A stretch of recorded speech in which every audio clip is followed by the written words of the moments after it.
Hi, hello everyone. Welcome to Dr. Ravichandra Official.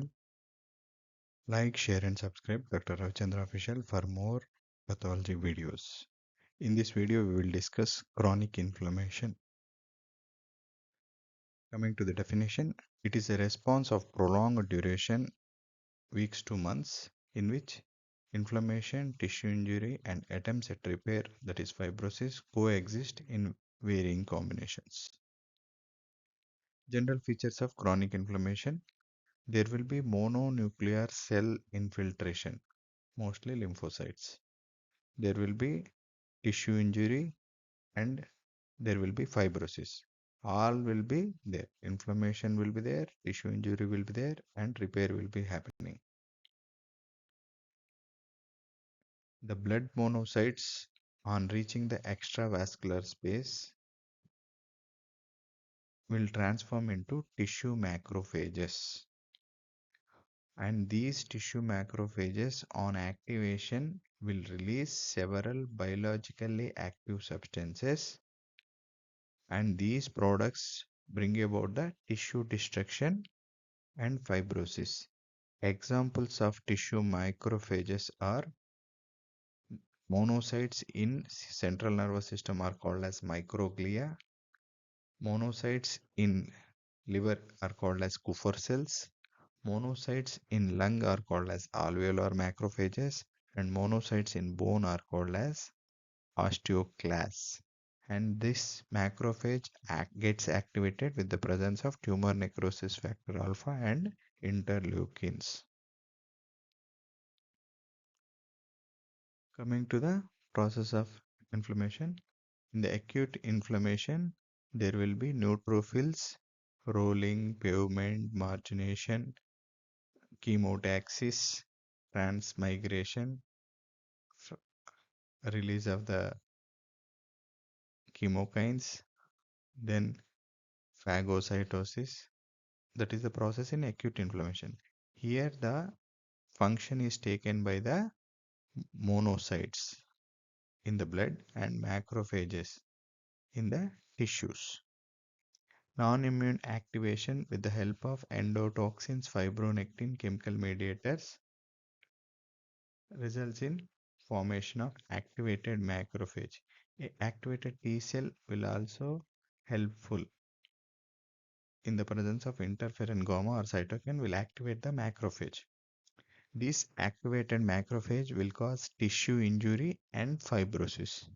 Tissue injury is done with the help of release of tissue oxygen metabolites or toxic oxygen metabolites, that is free radicals, protease enzymes, neutrophil chemotactic factors, coagulation factors, and arachidonic acid metabolites and nitric oxide.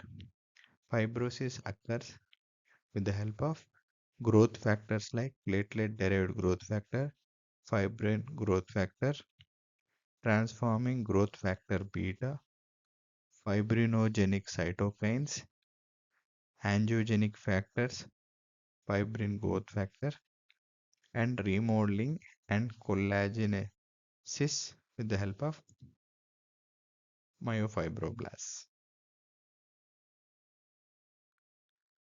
Lifespan of a monocyte in a circulation will be 1 to 3 days, whereas a tissue macrophage have a lifespan of 3 months to years. This is a important MCQ. Now coming to the differences between acute inflammation and chronic inflammation, this can be asked for a 3 marks question. Onset and duration. Acute will be short time, lasts for shorter duration. Chronic inflammation will be very delayed and it lasts for longer. Cardinal signs will be invariably present in acute inflammation, whereas they are generally imperceptible in chronic inflammation. Pathogenesis includes vascular events and cellular events like hemodynamic changes because of the increased vascular permeability, exudation of the leukocytes, phagocytosis, role of the chemical mediators and regulators, all will help in pathogenesis of acute inflammation.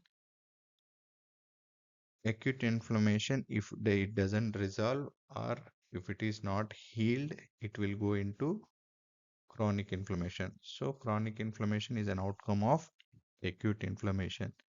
There will be recurrent attacks of acute inflammation or chronic inflammation from the beginning may happen. And the main inflammatory cells that are involved in acute inflammation will be neutrophils, eosinophils, and lymphomononuclear cells in the late phase. Coming to chronic inflammation, the lymphocytes, plasma cells, and monocytes are macrophages, epithelioid cells in granulomas, giant cells, foreign body giant cells, Langhans giant cells are the main inflammatory cells in chronic inflammation. Coming to the plasma exudation, it is present in acute inflammation, whereas it may or may not be present in the chronic inflammation. Systemic effects will be there will be high grade fever, neutrophilic or eosinophilia will be there, thereby resulting in leukocytosis.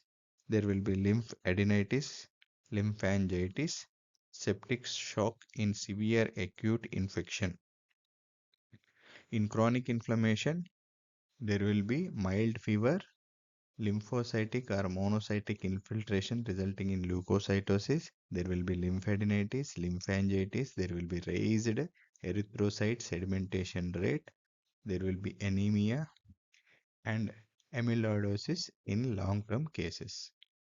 The main morphology in acute inflammation will be there will be suppuration or abscesses, ulcers through blood, bacteremia and septicemia or pyemia will spread. In chronic inflammation, there will be chronic non-specific inflammation with the help because of the infections or others.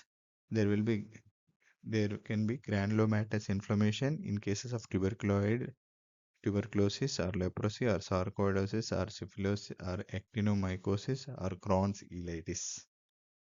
Fate of acute inflammation will be it can resolute, that is resolution or healing by regeneration and fibrosis, or it may convert into chronic inflammation, chronicity. Coming to chronic inflammation fate, resolution, healing, and dystrophic calcification. That is, pathologic calcification may occur. Dystrophic calcification is deposition of calcium and phosphates in dead or dying tissues. Examples for acute inflammation will be all acute conditions, pyogenic abscess, cellulitis, bacterial pneumonia, pyemias. And examples for granulation, chronic inflammation or granulomatous inflammation will be granulation tissues, granulomatous inflammations like tuberculosis, leprosy, sarcoidosis, Crohn's ileitis, actinomycosis, syphilis, and so on, and also chronic osteomyelitis. Thank you for patient listening. Like, share, and subscribe. Dr. Ravichandra Official.